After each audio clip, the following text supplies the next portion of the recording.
Estamos en el tema de racionalidad y heurística. Vamos a seguir dando un pequeño repaso a lo de la racionalidad y pasamos a heurística. ¿Tenéis alguna pregunta, algo que suscitar? Muy bien, pues vamos con el racionalismo. Ojo, racionalidad es supuestamente una cualidad. Racionalismo es una actitud epistemológica fundamentalmente, pero filosófica sobre todo, que da prelación a la racionalidad, a la razón. La versión epistemológica histórica del racionalismo, pues ya lo sabéis, la razón es la fuente del conocimiento, en contraposición y en detrimento, de la experiencia. Los empiristas, por un lado, que todo el conocimiento viene de los sentidos y lo que no viene por los sentidos no vale y tal. Los racionalistas, Descartes, Leibniz y otros cuantos a la cabeza, sosteniendo esto, que la fuente del conocimiento es la razón, no la experiencia. Esto hoy en día suena raro, porque hoy en día, como vamos a comentar enseguida, tenemos una combinación de ambas cosas. Pero es una actitud muy fuerte que ha suscitado debates durante siglos. Llegando hasta el siglo XX, yo creo que todavía hay alguno que mantiene posiciones de este estilo, aunque ya en términos muy minoritarios. Una anécdota un poco modificada, además, pero estrictamente verdadera. En octubre de 1911, por estas fechas, pero ya hace años, Bertrand Russell recibe a un nuevo estudiante en sus habitaciones de Cambridge. Y se produce esa especie de tutoría. Ya sabéis que allí pues, las cosas son mucho más elegantes. Los profesores están en habitaciones y las conversaciones son en sofás muy grandes, con chimeneas y copas de brandy. O sea, es otro nivel. Pero bueno, desde el principio habla Russell. Esto está tomado de la correspondencia de Bertrand Russell, de sus cartas concretamente a su amante de entonces, Otto Lind no sé qué. Desde el principio me impresionó con la intensidad de sus convicciones filosóficas. Dice el estudiante, pero lo único que podemos saber con seguridad es el resultado de operaciones lógicas. Fijaos la afirmación. Russell dice, sí, seguro, pero también podemos tener acceso a la observación empírica. Dice el otro, no. ¿Y qué pasa con la información que nos dan los sentidos? No. Comenta Russell, tal intensidad yo solamente la había visto antes en mi propio yo más joven. Y sigue el estudiante, aquello que es meramente empírico no tiene lugar en el discurso de la verdad. Russell le dice, venga, seguro que aceptarás la realidad de algunos hechos empíricos. Por ejemplo, no aceptarás como verdadero el enunciado, no hay ningún rinoceronte en esta habitación.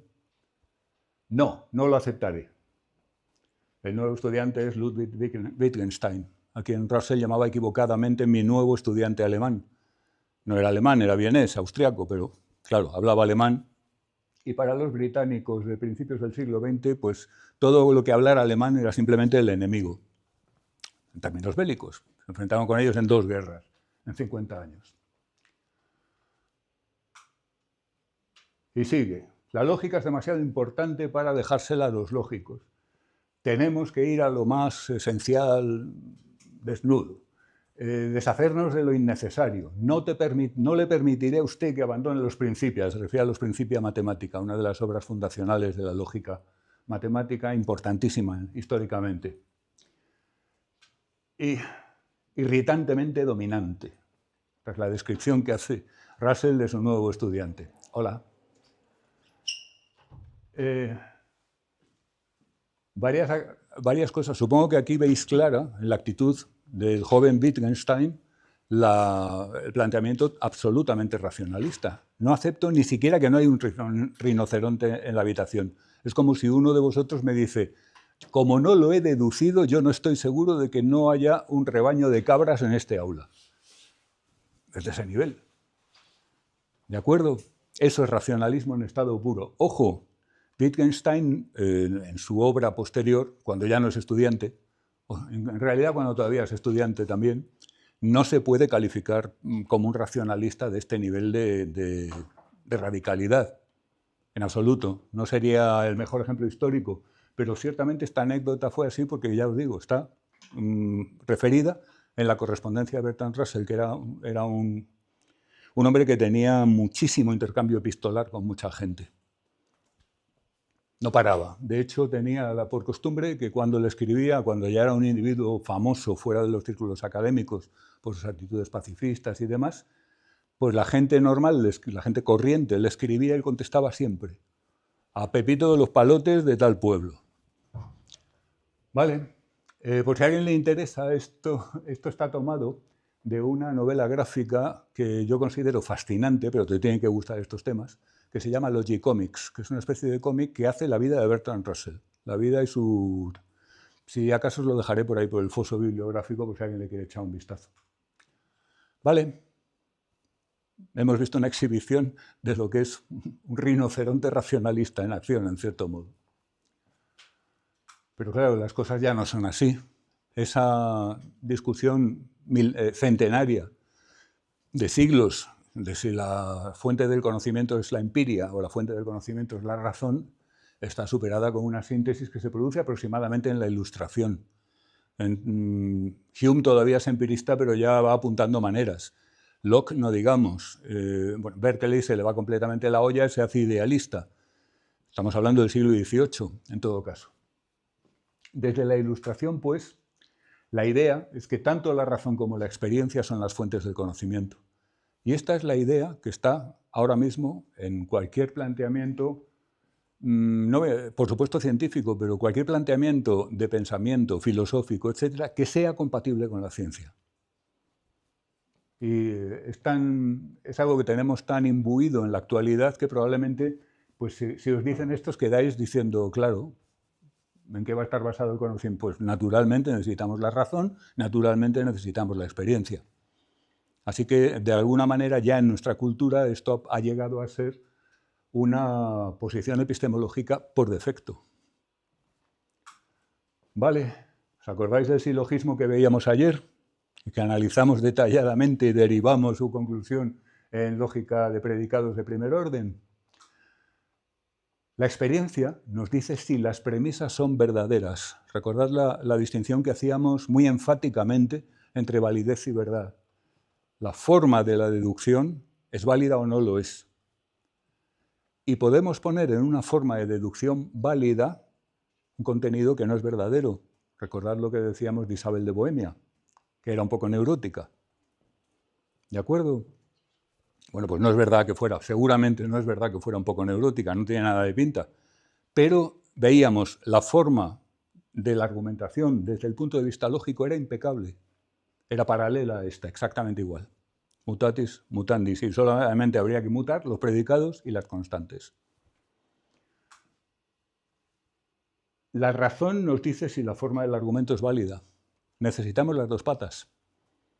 Porque si no, podemos estar haciendo razonamientos de forma válida sobre premisas falsas, o podemos estar haciendo razonamientos impecables desde el punto de vista lógico, erróneos desde el punto de vista lógico sobre premisas verdaderas. Necesitamos los dos aspectos. Claro, esto es un silogismo banal, pero esto se aplica a todo lo que sea producción de conocimiento. La racionalidad, así entendida, siempre según el racionalismo actual, no todo el mundo es racionalista, aunque como digo es la posición por defecto en este sentido, la racionalidad, así entendida, debe ser el principio rector de las grandes empresas colectivas. La ciencia, desde luego, debe ser racional, pero la filosofía también, y la política también. Y fijaos, en los dos últimos ejemplos hay contestación muy clara. Hoy en día hay filósofos, por así llamarlos, que se declaran explícitamente contrarios a la razón o irracionalistas, por los más diversos motivos. Y en política ya no vamos a hablar. O sea, en política es un terreno en el cual se están mezclando continuamente cuestiones deónticas con cuestiones fácticas, de todas las maneras posibles, y con finalidades no siempre coincidentes con las que se hacen explícitas. De tal manera que el juicio de la experiencia pasado por el filtro o las riendas de la razón, no es desde luego lo que rige habitualmente la actividad política. ¿Vale? Así que tampoco pensemos que vivimos en el imperio de la racionalidad, ni mucho menos.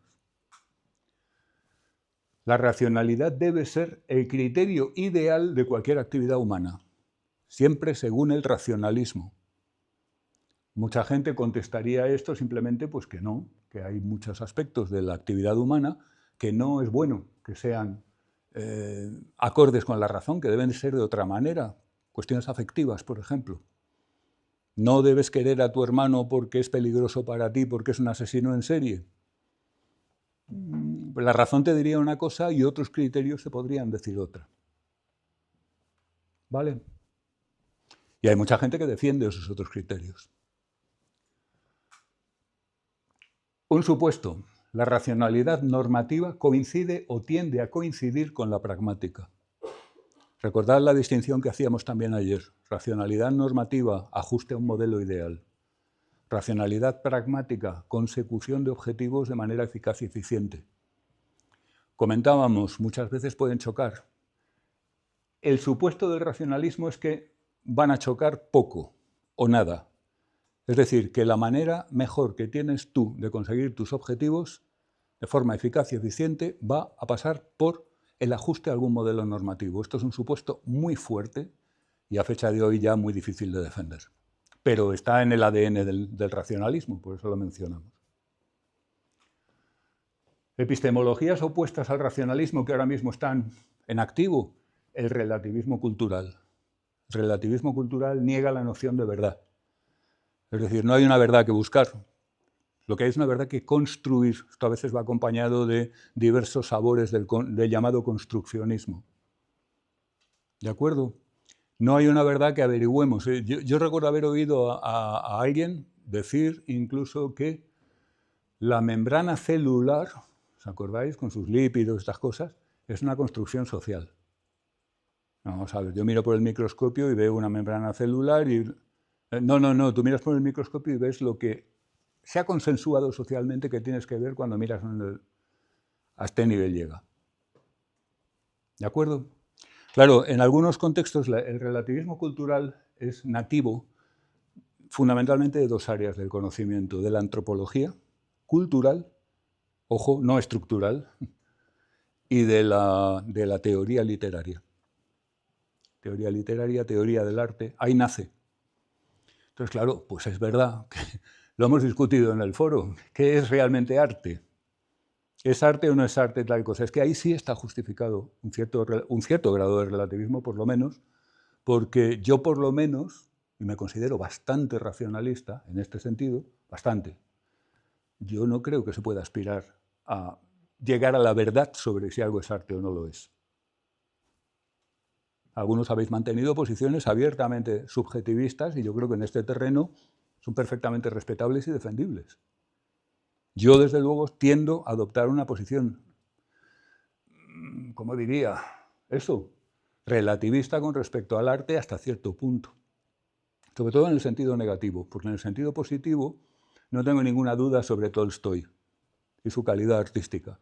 Sí la puedo tener sobre otros, pero cuidado, no solamente Tolstoy, también Boris Vian, por ejemplo, un autor mucho más reciente y con un estilo completamente diferente, más orientado hacia el surrealismo. No sé si alguien habéis leído algo de Vian, merece la pena, es muy divertido, es como meterte un ácido pero sin ningún tipo de efecto fisiológico. Bueno, en el terreno antropológico, 3/4 de lo mismo. En la antropología cultural, ya sabéis que una de las cosas principales, uno de los temas centrales de la antropología cultural de todo el siglo XX, por lo menos desde Margaret Mead. ¿Habéis estudiado a Margaret Mead, escrito? A la que le engañaron las chicas de Samoa. ¿No suena esa historia? Es una antropóloga fundadora de la antropología cultural actual, mediados del siglo XX. Se va a Samoa a estudiar cuestiones relacionadas con las conductas de tipo sexoafectivas de la población de allí. Y una de sus conclusiones era que era la sociedad, desde el punto de vista sexual, más liberal que había, con diferencia. Había entrevistado concretamente a chicas jóvenes, adolescentes más bien que jóvenes, imagínate, quinceañeras, por ejemplo, nativas de Samoa, y les había preguntado por su vida sexual, por sus afectos, por su relación con los chicos, por ese tipo de cosas. Y había llegado a la conclusión de que aquello era un nivel de liberalismo inaudito desde el punto de vista occidental. Cuando años después, esto lo publicó y tal, pero cuando años después antropólogos más sistemáticos siguieron la pista de los protocolos de esas entrevistas, llegaron a la conclusión de que la hipótesis más probable era que esas chicas le hubieran contado a la antropóloga sus fantasías. Es decir, una adolescente, toda hormonada como buena adolescente, llega una señora de fuera y le empieza a preguntar cosas picantes y a lo mejor se viene arriba, eso es lo que parece ser que ocurrió. La antropología, a partir de este tipo de cosas, empezó a perder un poco el anclaje y la noción de verdad empezó a cojear. Porque luego hubo gente que defendió que aquello no podía ser porque eso encajaba mejor con no sé qué. Ya nos empezamos a meter en un terreno un poco pantanoso. Total, que la antropología, con su preocupación por los mitos y las organizaciones sociales, sí que se encuentra efectivamente, un poco como el arte, muchos puntos en los cuales no se puede hablar de una verdad. En el mismo sentido en que sabemos que hay lípidos en la membrana celular y que las mitocondrias hacen algo parecido a la respiración. Vamos, hacen respiración, concretamente. ¿Se entiende? Entonces, claro, una actividad que sale en estos terrenos, pues lógicamente ya sabes lo que pasa. Al que tiene un martillo todo le parece un clavo. Y entonces con este principio relativista intentan ir a todas partes. Hay un libro divertidísimo de Alan Sokal y no me acuerdo cuál es el nombre de pila del otro, Brigmont. ¿Os suena Sokal? ¿Sabéis lo que es hacer un Sokal? Sokal es un físico, creo que es canadiense, o no sé, algo así. Algo así. Sokal es que, como físico, pues es científico y cree en la filosofía naturalista, como todos los científicos en activo, digamos, normales. Y escribe un artículo al hilo de una serie de lecturas y de experiencias que envía a una revista de estudios de teoría crítica, una revista académica, pero de relativistas a saco. Y el artículo es deliberadamente una sarta de disparates. O sea, él dice, voy a escribir disparates en su idioma. Es decir, cita constantemente a Derrida, cita constantemente a Lacan, y dice cosas tales como que yo qué sé, pues la relatividad es un discurso referido a la mismidad intrínseca por antonomasia de lo más profundo de la sociedad capitalista malvada. O sea, ese tipo de cosas. Pero como si lo hubiera hecho al azar. Y le publicaron el artículo, con revisión por pares. Claro, el escándalo fue monumental y el cachondeo fue monumental, porque toda la comunidad científica que estaba un poco harta de la cháchara de los relativistas, pues ahí tenéis vuestro merecido. Esa revista hizo el ridículo más espantoso, porque claro, posteriormente Sokal quiso publicar en la misma revista una explicación de lo que había hecho y no se la publicaron, la tuvo que publicar en otro sitio, obviamente. Bueno, pues Sokal, tiene junto con su colega Brigmont un libro que se llama Imposturas intelectuales, en el cual lo que hace es, fijaos, estamos en el antirracionalismo más total y Sokal y Brigmont lo combaten. Lo que hacen es repasar lo que dicen relativistas, posmodernos y gente que no cree en el racionalismo, en definitiva, sobre cuestiones científicas. Y es de escándalo. O sea, toman literalmente los textos que han escrito estos autores relativistas y esto es mentira, esto no es verdad, esto es incorrecto, esto ni lo ha entendido, y además lo hacen con un respeto extraordinario. Es decir, dicen, yo de lo filosófico yo no opino, pero yo soy físico y aquí que hay una afirmación física, esto no es verdad. Hay una individua, profesora de una universidad francesa y muy famosa, que se llama Luz Irigaray, es un apellido vasco, pero ella es francesa, que llega a escribir lo siguiente, en negro sobre blanco. La matemática se ha centrado mucho más en las funciones lineales y en los fenómenos que son susceptibles de ser tratados por funciones lineales por machismo. Porque los fenómenos no lineales que dan lugar a funciones curvas son femeninos. O sea, es que es chabacano. Las curvas son femeninas y las rectas son masculinas. O sea, pero a cualquiera se le caería la cara de vergüenza. A ver, si estás haciendo un show en plan humor un poquito subido de tono, bueno, yo ni siquiera le veo mucha gracia.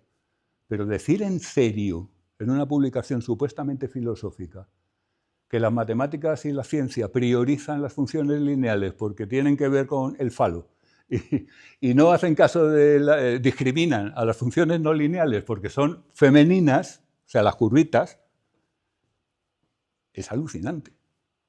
Escrito en negro sobre blanco, no hay que inventarse nada ni hay que interpretar nada.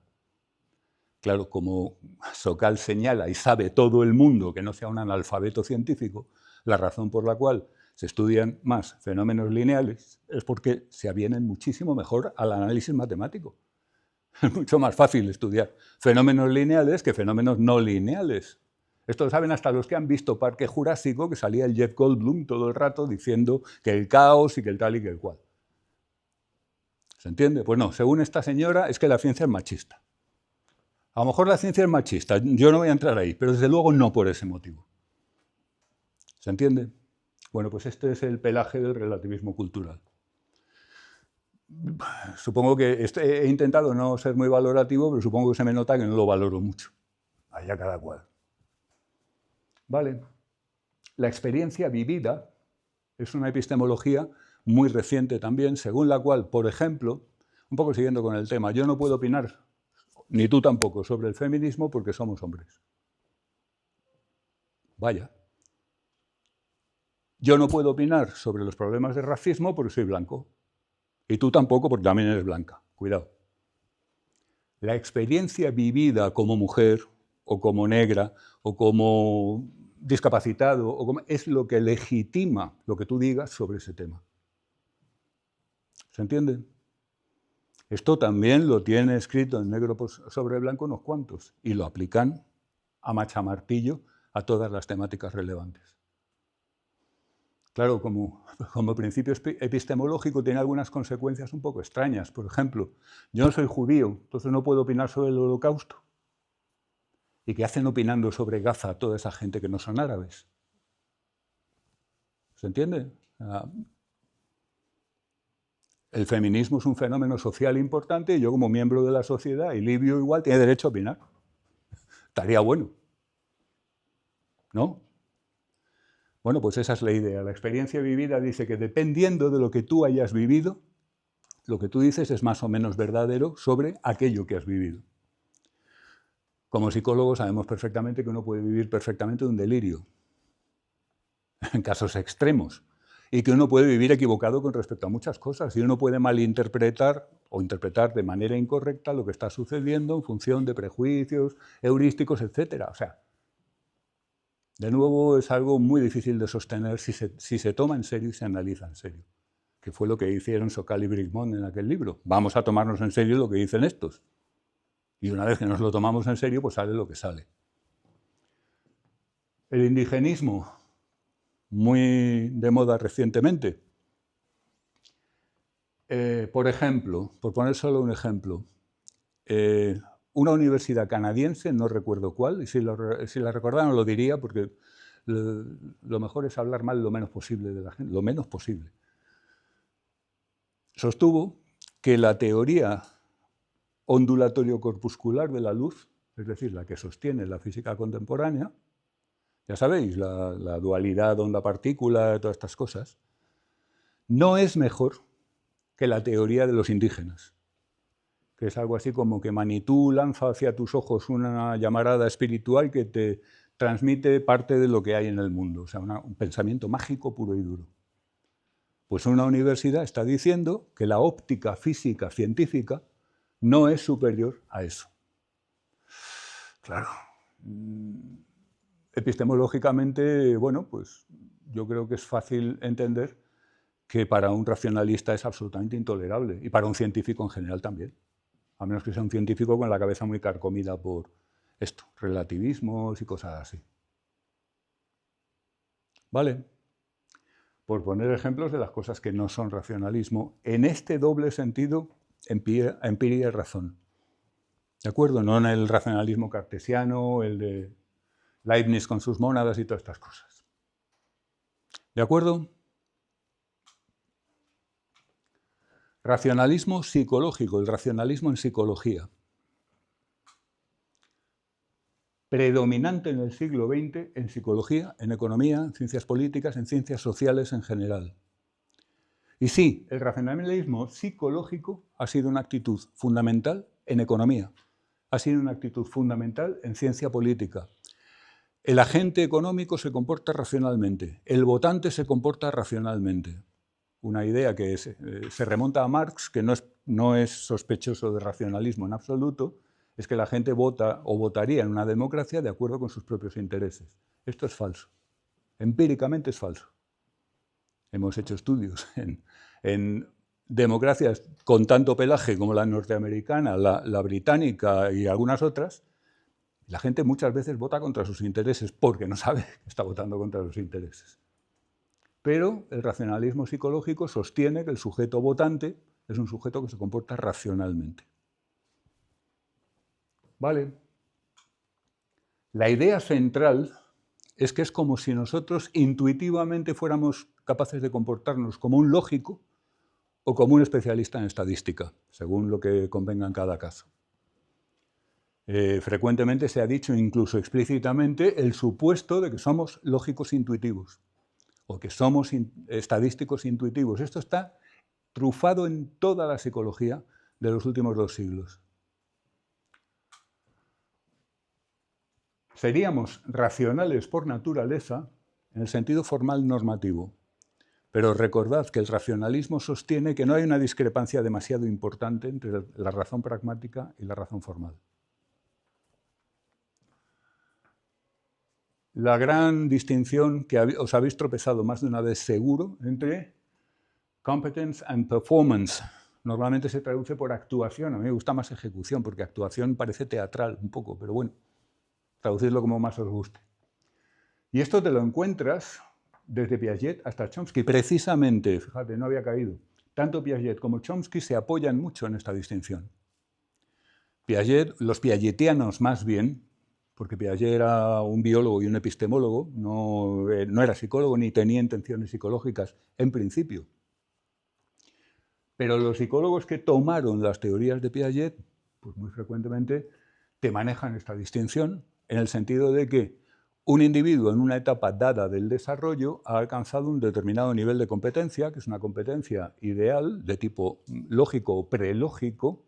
Ya sabéis, las operaciones concretas, antes de eso las conservaciones, culminando en las operaciones formales, que quien mejor lo desarrolló seguramente fue Ingelder. Bärbel Ingelder, la colaboradora de Piaget, ¿os acordáis? Bueno.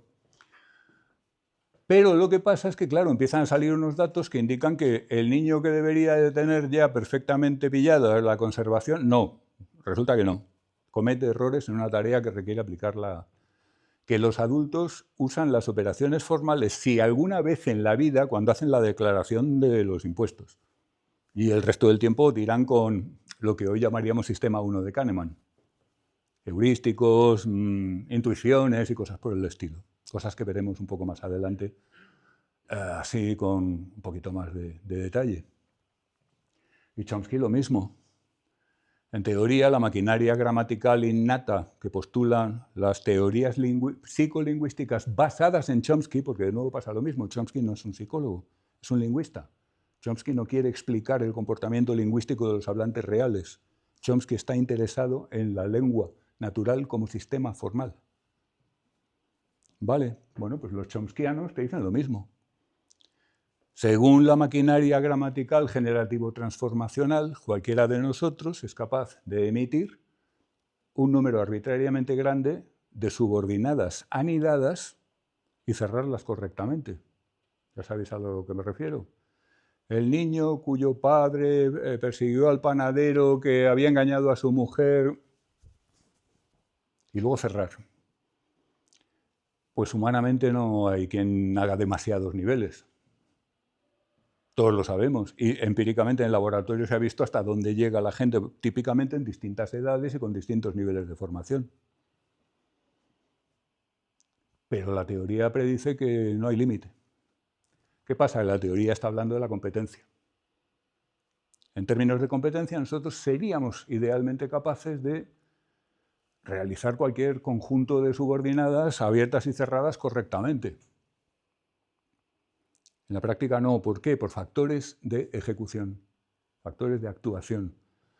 Que me duele la cabeza, que nuestra memoria tiene un límite, esto es muy importante, que ese tipo de cosas, pero que son ajenas a la capacidad lingüística.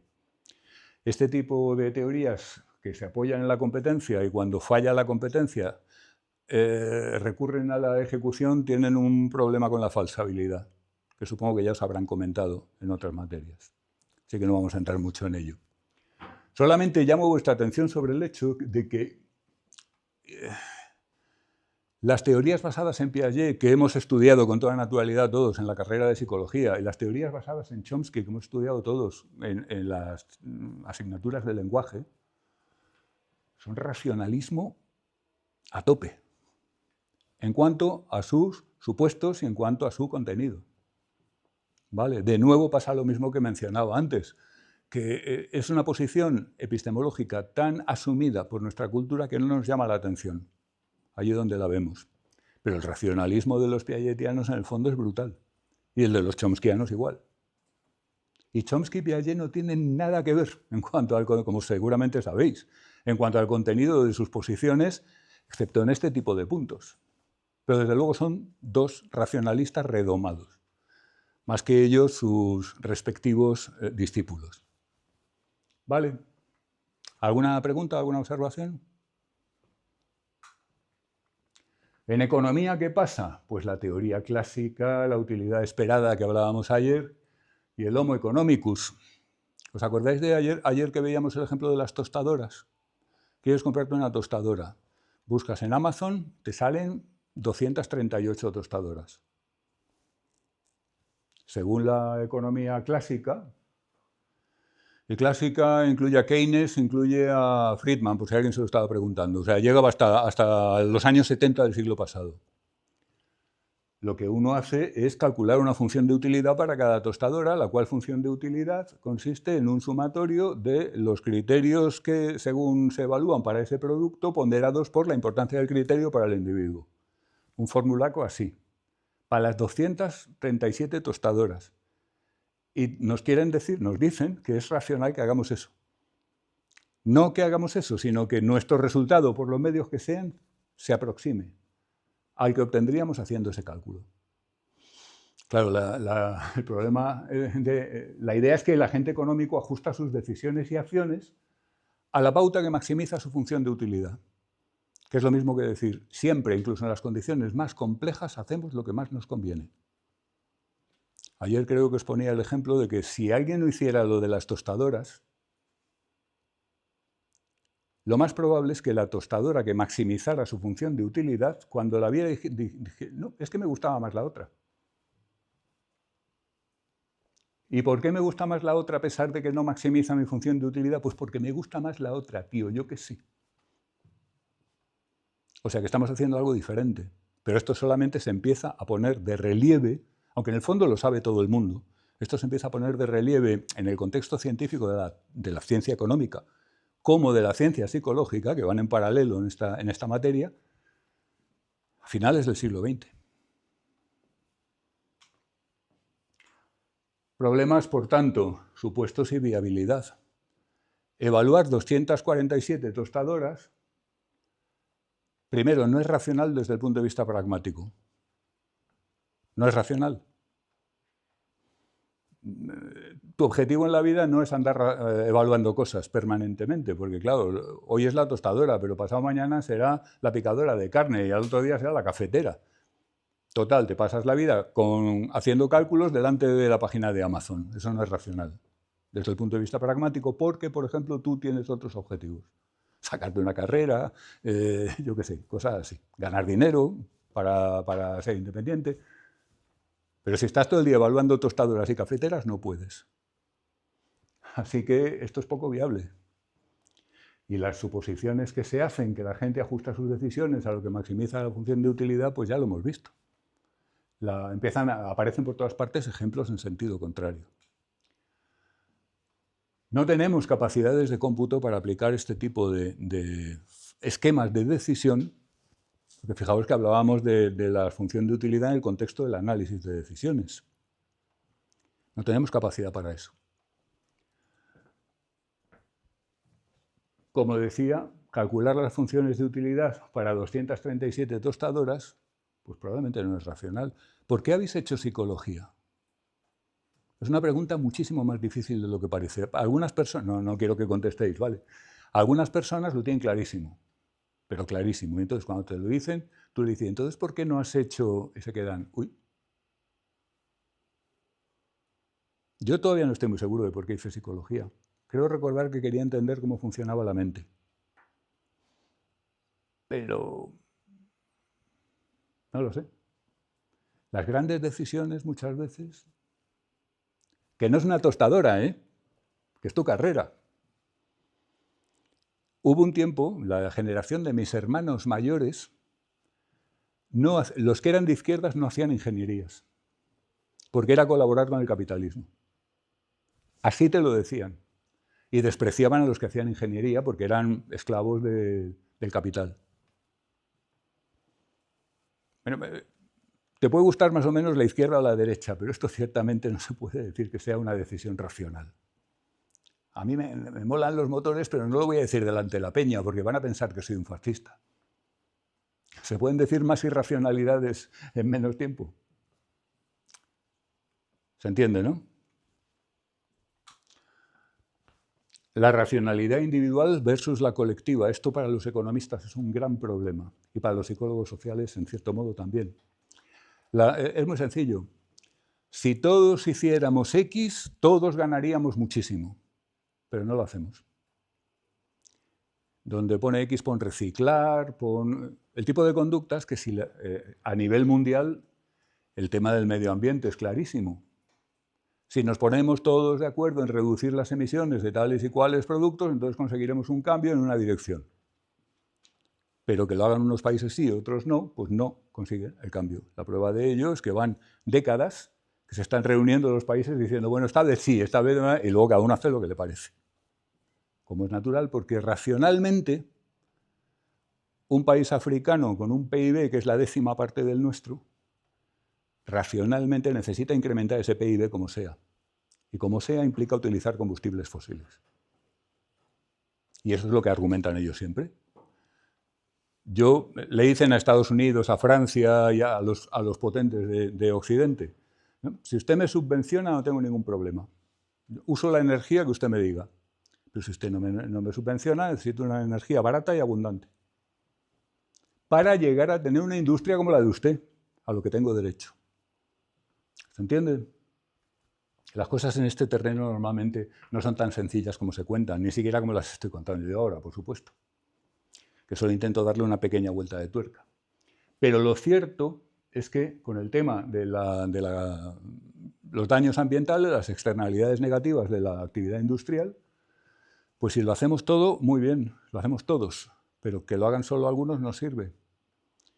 El dejar de tirar cosas, yo todavía recuerdo de pequeño que era normal tirar ciertas cosas al suelo, papeles, por ejemplo.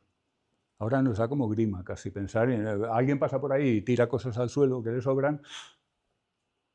Ya hemos llegado al punto en el que todos estamos de acuerdo en hacerlo así y además penalizamos a quien no lo hace así, etc. Pero no hace tanto tiempo no era así y unos eran más higiénicos que otros en su relación con los lugares por donde pasaban. ¿Se entiende? Desde el punto de vista, esto es el modelo lingüístico del punto al que me estoy refiriendo es, si todos hiciéramos X, nos iría mejor. Y en muchos casos nos damos perfecta cuenta de que no hay manera de que todos hagamos X. No hay forma. Porque resulta que colisiona la racionalidad colectiva con la racionalidad individual. Para mí tiene una cierta utilidad hacer las cosas con una determinada comodidad, por ejemplo, contaminando más. Pero claro, eso es contrario a la racionalidad y a los objetivos del conjunto, del colectivo. Y cuando hay colisión entre el colectivo y el individuo, siempre pierde el colectivo. O al menos así debe ser, a menos que montemos una tiranía, claro. ¿Se ve? Porque es que al final el que actúa es el individuo. ¿De acuerdo? No hay ajuste empírico en el racionalismo psicológico, en el sentido de que constatamos una y otra vez en todo tipo de estudios, psicológicos, económicos, de ciencia política, etcétera, que los agentes reales no funcionan de acuerdo con el racionalismo. No hacemos eso. En economía hay conductas subóptimas regulares en todo tipo de agentes. Un agente económico es cualquiera que intervenga en economía, que puede ser un señor, puede ser un niño, puede ser una empresa familiar, puede ser un bar, puede ser una gran corporación, puede ser un país o una región dentro de un país. Los agentes económicos nivel comunidad autónoma en España están a la greña últimamente, por poner un ejemplo. Pero agente económico es tanto el niño que va a comprar chuches a la tienda de la esquina, como el Reino Unido o como la comunidad autónoma andaluza. ¿Vale? En psicología empiezan a salir resultados, ¿os acordáis de Wasson? La teoría de las 4 tarjetas. ¿Os suena? ¿La conocéis? Vale. Wasson demuestra que la gente básicamente lo que hace es elegir lo que ve. P y Q son las tarjetas que elige, porque es lo que aparece en la formulación. Si es par y vocal, entonces elige par y vocal. Y claro, no es eso lo que hace falta para falsar la hipótesis, como se pide en la tarea. Somos irracionales masivamente aquí. Y esto es anterior a los heurísticos y sesgos. Esto es simplemente pues, que los supuestos racionalistas empiezan a fallar. Hay autores, en paralelo, autores en psicología del razonamiento. Mary Henle, por ejemplo, es un caso muy notable, que a pesar de todo lo que sale en los estudios, tipo los de Wasson, Evans y otros, ella insiste en que esto es cuestión de actuación, no de competencia. Tenemos la capacidad lógica perfecta. Es una autora muy radical desde este punto de vista y, hombre, pues hoy en día es un punto de vista desacreditado. ¿Vale? En política, creo que lo mencionábamos algún día, el voto irreflexivo, lo que decía antes, la gente no vota por sus intereses. ¿Por qué vota la gente? ¿Por qué vota lo que vota? Pues hay alguna gente que vota lo que vota porque es lo que siempre se ha votado en mi casa. Esto es muy vasco, por cierto. En mi casa se vota al PNV, muy frecuente. Y aquí votamos al PNV, pero no solo. Es decir, también yo tengo un muy buen amigo que le dices, pero ¿cómo vas a votar al PSOE? Y él te dice, pero ¿cómo no voy a votar al PSOE? O sea, pero es un vínculo emocional, es un vínculo familiar, es un vínculo de la pequeña comunidad, si se quiere. Eso no es racional. Porque si tu pequeña comunidad o tu familia o tu tal te está vinculando con gente que está haciendo cosas muy mal, desde el punto de vista de la gestión de los bienes de todos los ciudadanos, pues lo racional sería cambiar tu voto. La gente no lo hace. Partidos nuevos que surgen, hay una excepción seguramente, que son los verdes en Alemania. Cuando aparecieron los verdes en Alemania fueron un partido muy nuevo que consiguió entrar en el juego político y consiguió mantenerse en el juego político hasta hoy. Pero fijaos lo que ha pasado aquí. Aquí surgió un partido que se llamaba UPyD, liderado al menos aparentemente, más bien aparentemente era la frontwoman, por una disidente del PSOE. Un partido tirando a liberal, más o menos. Subió muchísimo, pero la gente estaba harta de todos los de siempre, y volvió a caer rapidísimamente. Ciudadanos, mismo rollo, partido, o sea, en el sentido de tirando a liberales. Subió muchísimo y para abajo otra vez. Podemos, la misma historia, subidón, y ahora ha quedado en una especie de empresa familiar con sede en Galapagar totalmente residual. No tiene importancia política, salvo por circunstancias coyunturales en las cuales el gobierno necesita hasta el último voto. ¿Se entiende? Todos siguen ese ciclo, la excepción son los verdes. Entonces, ¿qué ocurre? Pues que en el Reino Unido los laboristas y los Tories son los que persisten. En España, el PP y el PSOE. Y así sucesivamente. Podemos ir a cual. La gente llega a un punto en el que adquiere una fidelidad emocional a un partido y lo sigue votando con independencia de lo que ese partido haga. Ahora hay muchos comentaristas de derecha diciendo ¿cómo es posible que haya gente todavía votando al PSOE? Elemental, porque son los suyos. Igual que hay gente que sigue siendo del Atlético, en el Atlético no hace más que perder una y otra vez, son los míos. Es igual. El mecanismo por el cual hacemos política es el mismo por el cual hacemos deporte, y es emocional, no es racional. Entonces, intentar estudiar el comportamiento político de los individuos, comportamiento, psicología política, desde una perspectiva de que el votante es racional, no funciona, porque no lo es. ¿Se entiende? Y además, como creo que argumentaba un día, el votante en particular hace muy bien en ser irracional, es decir, es racional siendo irracional.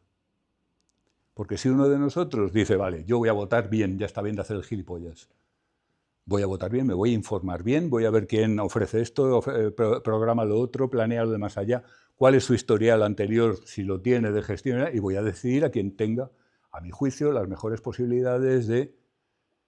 Supongo que ya os dais cuenta de que eso no lo hace nadie. Los programas no se leen. A ver, lo leen 4 gatos que están más o menos muy interesados en el tema. ¿Se entiende? Pero es que si tú haces eso y votas, y yo estoy a tu lado y voto, venga, voy a coger la papeleta que... ¡pum! Pues el efecto de tu voto es el mismo que el mío. Entonces, todo ese tiempo que tú has dedicado a informarte no te da ninguna utilidad. No te renta. A diferencia del tiempo que has dedicado a informarte sobre tostadoras. Porque primero es tu dinero, y si la tostadora estalla a los 2 días, has perdido dinero más lo que haya destrozado por ahí. Y segundo, pues es un objeto que te va... Si eliges bien, vas a tener una buena tostadora, que te hace buenas tostadas. Pero cuando tú votas a un partido, ¿eso qué te da? Sí. Voy. Has dicho que podrían estar siendo racionales siendo irracionales, pero solo serían racionales si esa irracionalidad la eligen conscientemente. O sea, si tú dices... A ver, espera, repítemelo. Que digo que si son irracionales, pero sin haber tomado esa decisión conscientemente, no hay racionalidad ahí. La racionalidad de ser irracional sería cuando tú apostas, sabes que invertir tiempo en esto no merece la pena, entonces te basas en otras cosas irracionales, pero ahí es cuando eres racional. O sea, eres irracional racionalmente, básicamente. Estás hablando como un psicólogo. Desde el punto de vista de la economía y de la ciencia política, lo que importa no son tus motivos o tus reflexiones, lo que importa es efectivamente qué haces. Y cómo se relaciona eso que tú haces con otros indicadores objetivos como puedan ser, por ejemplo, tus intereses.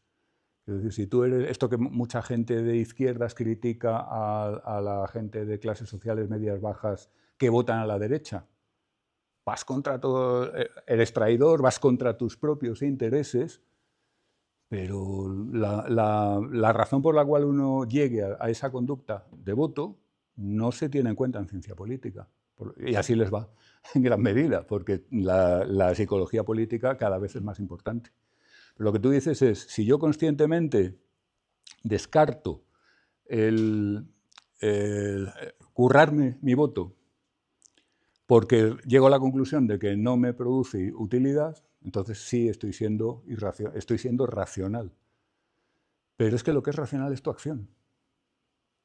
El tiempo que inviertes, o sea, aquí estamos hablando de cuánto tiempo le dedicas, que al fin y al cabo el tiempo que le dedicas es un gasto por tu parte, ya sabéis lo que se dice, el dinero es tiempo empaquetado. Esto cada vez está más fuerte este punto de vista en la teoría económica, con gente como Puli, y, en fin, me voy a ir por las ramas. Lo que quiero decir es que lo que importa es la cuestión objetiva. Si tú analizas la conducta de un votante y dices, bueno, este votante ha votado esto, y cuadra con la racionalidad porque es un individuo de clase media, porque es un individuo que trabaja como autónomo y tiene tal promesa por parte de algunos partidos de tratar bien a los autónomos. Pero es que ahí se acaba la cosa. Es decir, si ese individuo sabe que le conviene votar a ese partido porque es autónomo o no lo sabe, no se tiene en cuenta en los análisis políticos. Lo que es racional es su conducta, dadas las circunstancias objetivas, o irracional. Entonces lo que pasa es que el resultado que nos aparece es que el votante es irracional en el sentido que tú dices de tener en cuenta todo este tipo de cosas, y sin embargo puede ser perfectamente racional por no incurrir en el gasto de tener en cuenta todo este tipo de cosas. De ahí la aparente contradicción de irracionalmente racional o racionalmente irracional. ¿Lo ves? ¿Algo más sobre esto? Bueno, pues el voto irreflexivo, el voto al azar, o el voto porque me cae bien, o el voto por... En Estados Unidos es de escándalo. Un presidente, Biden no, porque Biden era de traca, pero hubo un caso de un presidente que tropezó en la escalerilla de un avión y la intención de voto se desplomó. La mayor parte de los norteamericanos, cuando George Bush, lo principal que sabían sobre George Bush, casi todos es que odiaba el brócoli. Esto es un hecho histórico. Y que su perro se llamaba no sé cómo. Es el tipo de cosas que sabían sobre él. Y con esas cosas le votaban o no le votaban. Entonces, claro, si tú eres vegano y te gusta el brócoli, pues probablemente no le votabas. ¿Pero es republicano o es demócrata? Espera. Y no lo saben. Así funcionamos. Y para desgracia del racionalismo, porque claro, está más despistado que un pulpo en un garaje cuando trata con seres humanos. Esto tiene que ver con el hecho de que no todo el mundo piensa como un psicólogo como tú. Piensan como economistas clásicos o piensan como politólogos de piñón fijo, demasiadas veces. En fin, veis la idea, ¿no? El racionalismo, según avanza el siglo XX, el racionalismo especialmente psicológico, según se maneja en psicología, pero también en economía, en ciencias políticas y otras ciencias sociales, hace aguas, por todas partes. Lo cual nos lleva a la heurística. Definiciones que tengo comprobado que parecen muy tontas, pero que merece la pena señalar. ¿Qué es un sesgo? Un sesgo es una desviación o error sistemático respecto a lo establecido por un modelo de referencia. ¿Vale? La gente hoy en día, supongo que, claro, los psicólogos no, los que estudiamos psicología, pero mucha gente por ahí fuera piensa que un sesgo es algo así como un prejuicio malo. Claro, puede coincidir con eso o no. Ejemplo, vamos a disparar un poco con un fusil de francotirador, desde muchísima distancia a un blanco.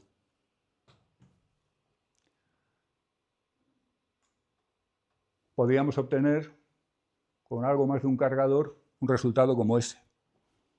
Eso indica que eres un tirador nivel sniper, de verdad. O sea, podrías estar trabajando en un ejército o de mercenario como francotirador. Es un resultado prácticamente perfecto. Hombre, el perfecto sería un solo agujero justo en el centro por el que han pasado todas las balas, pero... ¿Se ve? Otro resultado posible. Esto solo sale en las películas. El poli bueno o el héroe o el tal, bum, bum, bum, bum, y pinta una carita en la diana. No está en la realidad, pura ficción. Pero es incluso más perfecto que el anterior, porque ha colocado cada disparo donde exactamente quería colocarlo. Otro resultado posible, que es el que daríamos pues, los que no somos tiradores. Si no se nos van todos para afuera, claro. Errores, muchos errores. Hay una que se ha metido en el centro, pero casi estamos tentados a decir, bueno, ha dado en el centro por casualidad. ¿De acuerdo? Aquí hay un gran error en términos de lo que significa error en ciencia, en cuanto a los disparos, porque el modelo, norma o canon de referencia es la diana. ¿De acuerdo? Y aquí hay un error respecto a la diana. Respecto a la diana, pero es un error aleatorio. No va sistemáticamente en una dirección. No se trata de una desviación sistemática, sino al azar. Unos se te van para arriba, otros se te van para abajo, otros para la izquierda, para la derecha, más, menos. Pero cuando alguien tiene una insuficiencia en su habilidad de puntería, esto es lo que cabe esperar, que unos se le vayan para un sitio, otros para el otro, al azar, dependiendo de un ligero cambio de postura, de movimiento, ¿Vale? Y finalmente, fijaos en este resultado. Todos los tiros están bastante bien agrupados. En tiro, lo del agrupamiento se considera siempre muy importante. O sea, si tú fallas, pero fallas agrupado, bien, no vamos mal. Pero es que aquí está bastante agrupado, pero todo para la derecha. Esto es un sesgo. Ninguno de los anteriores lo es, porque son o resultados correctos o errores aleatorios. ¿Vale? Y alguien te diría, pero eso no es un sesgo, hombre, un sesgo es cuando odias a los negros o cosas así. No, bueno, también puede serlo, pero esto es un sesgo de pura cepa y además en el sentido original del término, porque sesgado significa torcido, desviado respecto a la verticalidad o la horizontalidad. Un corte sesgado es un corte como el que se hace en los chorizos, que en lugar de cortarlo vertical lo cortas chas, chas, chas, chas, y salen lonchas ovaladas. Eso significa sesgo originalmente. Lo hemos llevado a este terreno y claro, esto es un sesgo y esto no. Error aleatorio, sesgo. ¿Vale? Un sesgo siempre es respecto a algo, a ese modelo, a ese canon, a ese lo que sea, a esa norma. No tiene sentido hablar de sesgo en términos absolutos. Podemos hablar de sesgo sin especificar la norma cuando esta es obvia. Pero si no es respecto a algo, no es un sesgo. Si no está la diana, esos disparos son tan buenos como cualquier otro. ¿Se ve? Atención, un sesgo es un concepto empírico, no teórico. Los sesgos son objetivos. Tú ves esa diana y ves el sesgo. No hace falta que hagas ninguna teoría. Digo esto porque hay gente que, no, yo eso de los sesgos no me lo creo, porque es que no importa que te lo creas o te lo dejes de creer, es como si no crees en una pared. La pared está ahí o no está ahí, pero si está ahí, da igual que tú te la creas o no. Otra cosa distinta es que tú creas que un estilo arquitectónico tiene más o menos virtudes, que ya ahí puede que entre la opinión. Pero un sesgo no. Si aceptamos el marco normativo de referencia y observamos el resultado de los disparos o de lo que sea en cada caso, constatamos si hay un sesgo y cuál es su magnitud y su dirección. Eso es objetivo. Y cualquiera que lo viera diría lo mismo. ¿De acuerdo? Así que lo de no creo en los sesgos, pues mira, es como si no crees en la termodinámica o en la gravedad. Está ahí. Exactamente igual que tantas otras cosas que no son objeto de opinión. ¿Vale? Tú puedes tener más o menos interés en política, te pueden gustar más unos partidos u otros y tal, pero no me digas que no crees en el Parlamento, entendido como edificio, porque ahí está. Puedes dudar de la legitimidad de los representantes, vale, pero no de que ahí está el edificio y que tiene, en el caso español, tiene 2 leones en la puerta, con bolas, y que tiene forma como de teatro, y que cuando lo ves en realidad es mucho más pequeño de lo que parece en televisión, y todo este tipo de cosas. Es un edificio que está ahí, no tiene sentido que lo dudes. Insisto en esto porque, de verdad, hay gente por ahí diciendo que eso de los sesgos que no se lo cree. Y no solo conductistas, gente, bueno, un poco rara epistemológicamente. Concepto de heurístico. Regla o estrategia de decisión, inferencia o acción que es subóptima, pero ventajosa en situaciones complejas. Como se suele decir tantas veces, es un truco que no es perfecto, que no funciona siempre, pero que va bien usarlo. Esto ya en plan informal.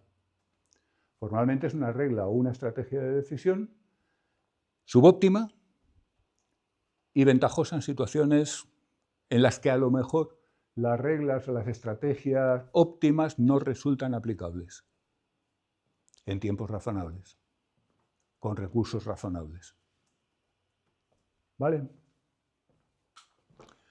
Un heurístico puede dar lugar a sesgos, típicamente da lugar a sesgos. Te desvía en alguna dirección, te hace juzgar más probable cosas que no son tan probables, te hace ver más amarillo lo que en realidad no es tan amarillo,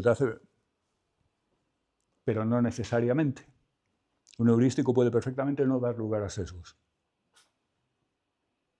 Es más, en muchos casos un heurístico es la única manera que conocemos de solucionar determinadas cuestiones. Veremos algunos ejemplos. Y a veces es incluso casi óptima. Es decir, no es óptima porque no resuelve perfectamente la situación, pero es óptima en el sentido de que no conocemos otra estrategia que dé mejor resultado. Veremos también algún ejemplo. ¿De acuerdo? Heurístico sí es un concepto teórico, en contraste con sesgo, que es empírico. Si alguien dice que no cree en los heurísticos, bueno, si se refiere a los heurísticos de Tversky y Kahneman, que son heurísticos psicológicos, son reglas que supuestamente usamos, uno puede no creer en eso. No es tan idiota como si no cree en los sesgos, por decirlo rápido y mal. ¿De acuerdo? Otros tipos de heurísticos son tan objetivos como los sesgos, como vamos a ver enseguida. ¿Vale? ¿Alguna duda? Vamos, ya digo que esto era solamente por apuntalar los conceptos en los que normalmente podemos pensar que estamos de acuerdo. Sí, ya diga. No me quedó muy claro porque es objetivo 100% el sesgo, sí, simplemente son errores de las personas en general. ¿Errores de las personas? ¿Cuál? Errores como de atribuciones de las personas en general. Sí. Entonces sigue partiendo desde, tengo entendido, si es que hablamos en términos psicológicos, desde lo que son las personas. Entonces, pues bueno, quizás si te vas a otro lado y las personas no piensan igual, pues igual no hay el mismo sesgo, ¿no? Claro, los sesgos son personales e intransferibles. A mí se me van todos los disparos a la derecha, a ti se te van todos los disparos a la izquierda o para arriba. Y además ni siquiera tenemos por qué tener el sesgo tú o yo, puede ser el arma. De hecho, seguro que habéis visto en películas que está el francotirador disparando para preparar el atentado y corrige la posición del alza o de otros elementos de puntería o incluso del cañón. Es decir, el sesgo es el resultado, y en ese sentido es completamente objetivo. Puede ser resultado de heurísticos o puede ser resultado de otras cosas. Tú puedes decidir sesgarte porque quieres. Es decir, yo voy a penalizar muchísimo tal tipo de gente, por ejemplo. Y alguien desde fuera diría, bueno, pues respecto a lo que es respecto siempre al marco de lo que es la conducta social ideal, esta señora se está desviando sistemáticamente y por tanto está sesgada. Pero tú has asumido ese sesgo porque tú lo has decidido así. ¿Vale? Pero insisto, puede ser el rifle el que está sesgado. Y el sesgo es un resultado. Se puede deber a muchas cosas. ¿Vale? ¿Algo más?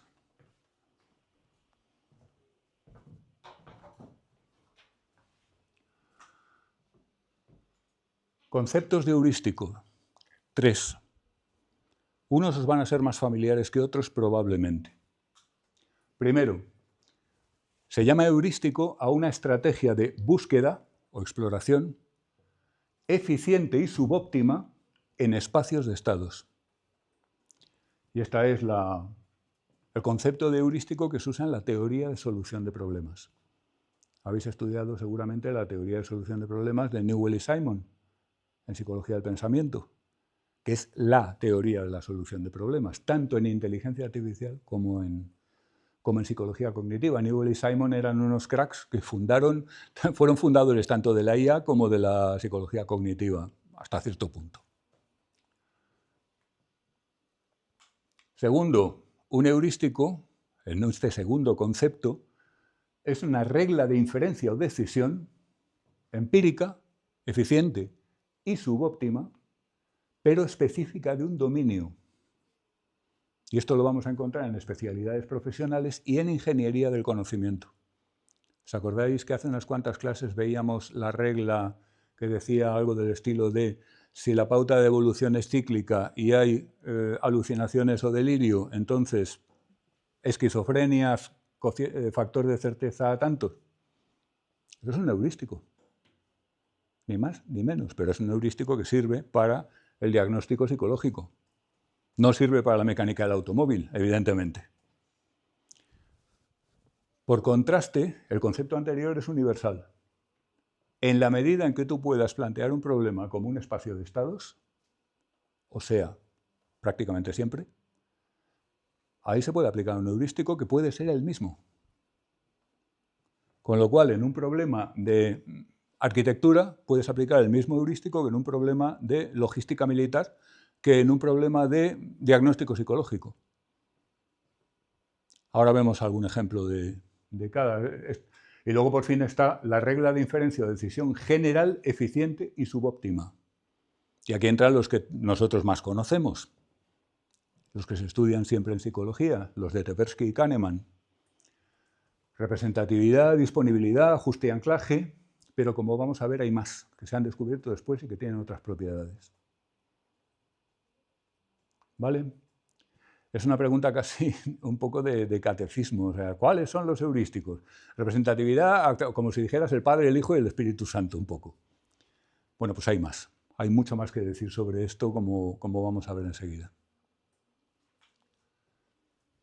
Primer concepto de heurístico, búsqueda en espacio de estados. Sea este problema. Planteado de la siguiente manera, tenemos un estado inicial en el problema, que es esta configuración de símbolos. 2x más 6 igual a 14. Álgebra elemental. Y tenemos un objetivo, que es encontrar un estado de la forma x igual a n. Es decir, que la x esté sola en el lado izquierdo del signo de igualdad y en el lado derecho haya un número único. Lo que todo el mundo sabe que es despejar una incógnita en una ecuación, solo que lo digo en términos puramente de la teoría de solución de problemas. Esa es la forma del estado objetivo. Y este es el estado actual que cualquier agente puede constatar que no cumple el objetivo. ¿Vale? Claro, para llegar al objetivo solamente podemos hacer ciertas cosas.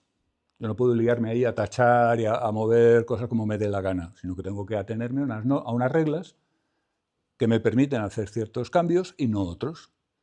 Esas reglas se las llama operadores. ¿De acuerdo? Cuando yo aplico un operador a un estado, obtengo otro estado. ¿Vale? Y así tengo estados intermedios. Por ejemplo, un cierto operador, dividir por 2 los dos términos de la ecuación. Me da lugar a otro estado, esta vez intermedio, pero legítimo. Otro operador, pasar el término que está sumando en el primer miembro de la ecuación, restando al segundo término. ¿Os acordáis del álgebra elemental de cuando éramos peques? Otro operador, otro estado, otro operador, otro estado, y así sucesivamente. ¿Vale? Y vuelvo a aplicar operadores desde el nuevo estado. Teóricamente, el espacio de estados es la totalidad del árbol que se genera usando la totalidad de los operadores. ¿De acuerdo? Es lo que Newell y Simon llaman el ámbito de la tarea. El task environment. Pero con un operador aplicado a ese estado que está a la izquierda del todo, uno de los posibles, pues me da lugar a x más 3 igual a 7. Y un operador aplicado al segundo estado del segundo nivel me da x igual a 14 menos 6, todo ello partido por 2. Y otro operador me da otra cosa, y otro otra cosa, y así sucesivamente. ¿De acuerdo? Ahí puedo aplicar de nuevo más operadores, los que pueda. Y si todo va bien, alcanzaré un estado final. Un estado final es un estado en el que ya no puedo aplicar más operadores. O bien, un estado que me cumple el objetivo. ¿De acuerdo? Fijaos que no hemos hecho nada más que repasar o revisar el procedimiento o la habilidad, si queréis, algebraica que tenemos todos desde un punto de vista un poco especial. Desde el punto de vista de considerarlo como un árbol. Eso es un gran insight de la teoría de la solución de problemas porque ha resultado ser muy fecundo, tanto en psicología cognitiva del pensamiento como en inteligencia artificial. Y esto es, entonces, ¿cómo exploramos el árbol de estados? El espacio de estados. Porque fijaos que el proceso de solución de problema consiste exactamente en una exploración. Ese árbol total, ¿por dónde vamos? Como si fuera un laberinto de esos de los pasatiempos de algunas revistas o periódicos. ¿Por dónde vamos? En ese árbol para llegar a un objetivo. Y claro, aquí el problema es la explosión combinatoria. Fijaos que ni siquiera un problema tan sencillo como este he podido hacer el árbol entero. Nos habría ocupado toda la fachada de la facultad, posiblemente, a este tamaño. Puede que más. Esto es lo que se conoce como explosión combinatoria. Si pensáis en el juego del ajedrez, una perspectiva en términos de espacio de estados del orden de 3-4 jugadas nos pone ya en los billones, con B, de posibilidades. Billones españoles, no anglosajones. O sea, millones de millones. Con 3 o 4 jugadas y las posibilidades que se abren. Claro, ¿cuáles son los operadores en ajedrez? Pues mover un caballo como se mueve un caballo, mover un peón como se mueve un peón, esos son los operadores legítimos. No vale coger al rey y esconderlo debajo de la mesa, eso no es un operador. ¿De acuerdo? Pues el tema es cómo exploramos aquí. En inteligencia artificial durante 3 décadas, por lo menos, todos los manuales tenían un capítulo, por lo menos, más típicamente una parte, una segunda parte, una tercera parte, dedicado a la búsqueda. Search.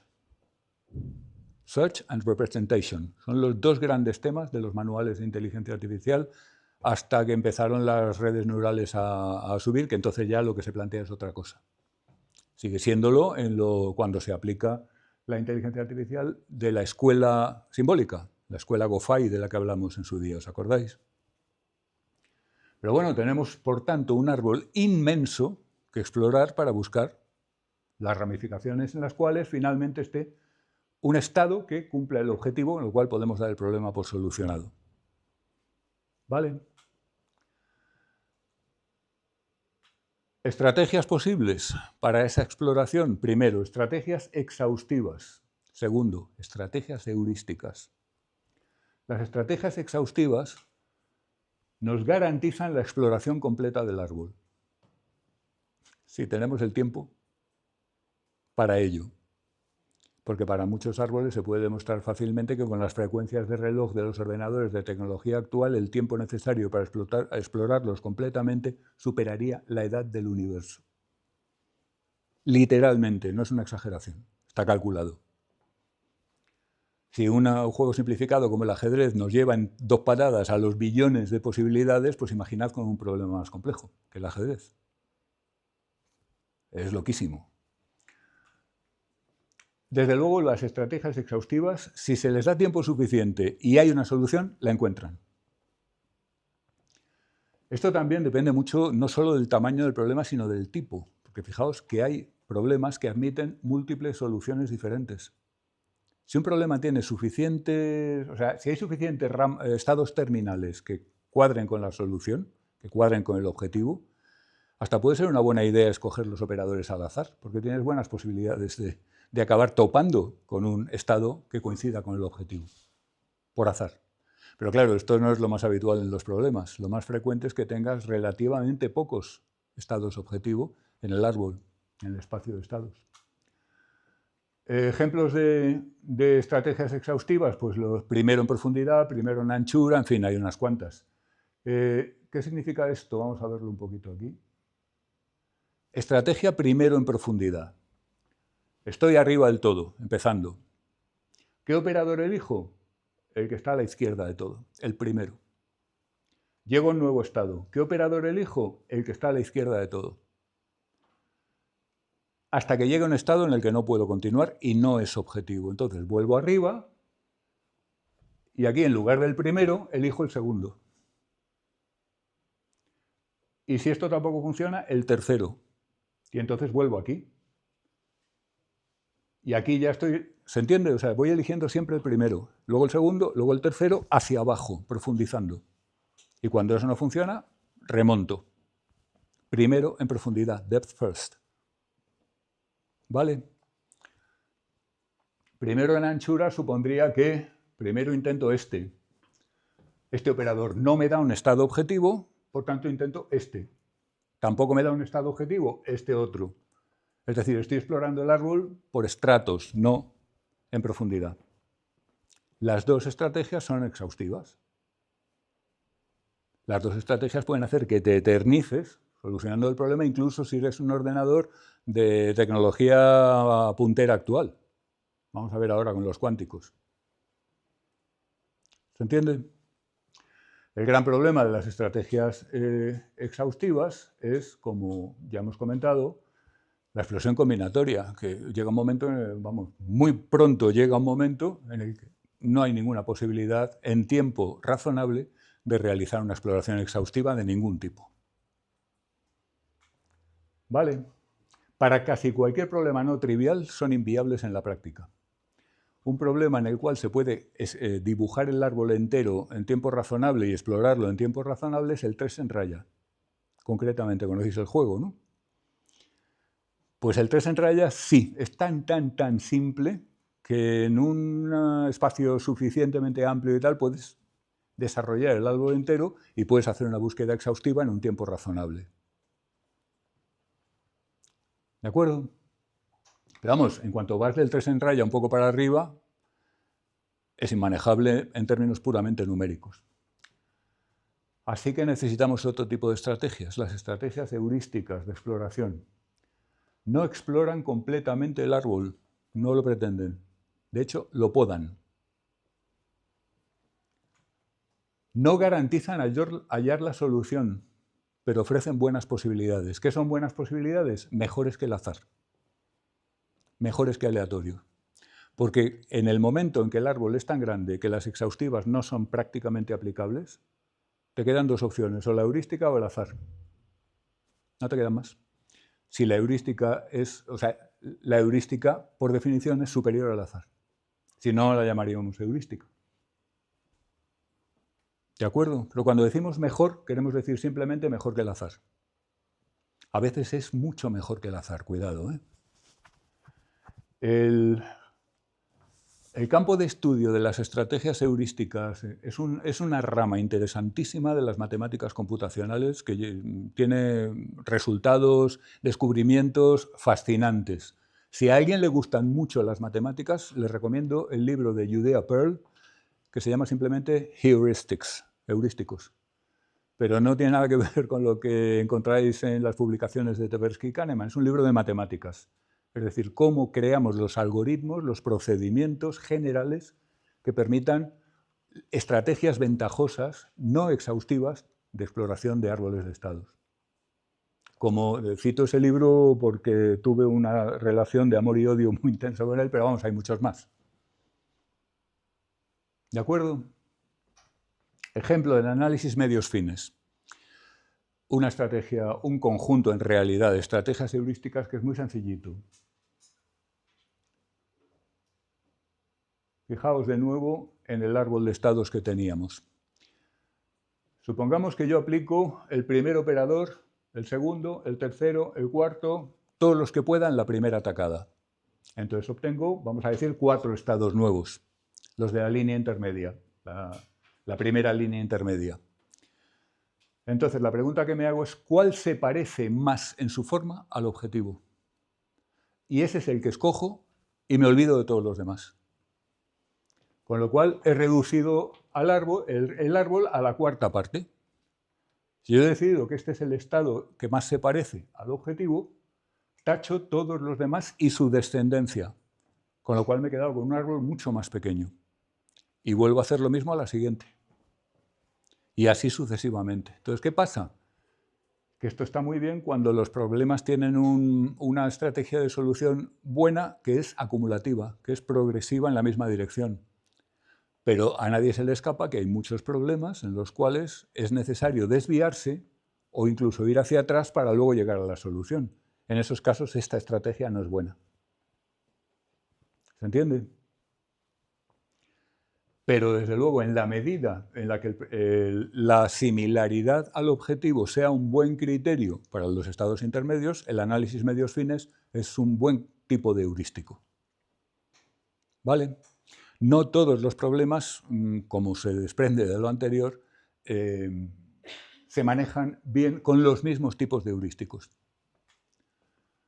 Pero vamos, esto es algo que es inteligencia artificial profunda y no vamos a entrar mucho más en ello, salvo que queráis que lo hagamos. Voy.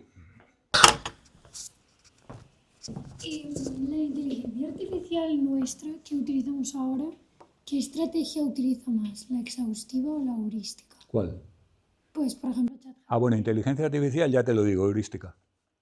Las estrategias exhaustivas son inmanejables, son excesivas para cualquier problema que no sea banal, que no sea muy sencillito.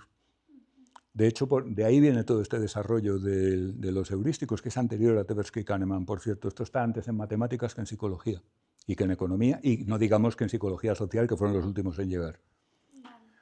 Vale, pero no, las estrategias exhaustivas tienen interés teórico en la medida en que podemos comparar las estrategias heurísticas con ellas.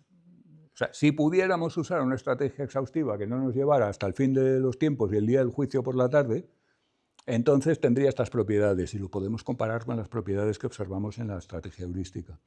Pero de suyo no se usan, salvo en casos, insisto, extremadamente simples. ¿Vale? ¿Algo más?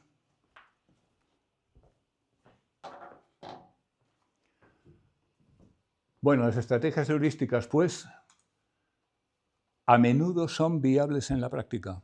Fijaos la manera en que poda el análisis medios fines. En cada estrato nos estamos quedando solamente con un nodo, y al siguiente solo con uno, y al siguiente solo con uno. Y parece que van en la dirección de la solución. Es decir, cuando estamos teniendo que explorar algo inmenso, tiene muchas virtudes. Y una de ellas es que es viable. Allen Newell demostró que para ciertos tipos de problemas con ciertas características formales, el análisis medios fines se encontraba entre las estrategias más eficaces. ¿Vale? Demostración analítica. O sea, aquí no estamos hablando de... Esto es el primer sentido de la palabra heurístico. Es lo que estoy insistiendo en ello porque en psicología, cuando te enseñan psicología, por lo menos cuando me lo enseñaron a mí, parece que heurístico igual a Tversky y Kahneman. No. Esto tiene mucha más historia y tiene mucha amiga y y funciona en muchos más contextos que el juicio bajo incertidumbre, que es donde lo aplican exitosamente, olé por ellos y con toda mi admiración, Tversky y Kahneman. ¿Vale? Heurísticos específicos de dominio, el segundo tipo que mencionábamos. Reglas de conocimiento, lo que decíamos antes.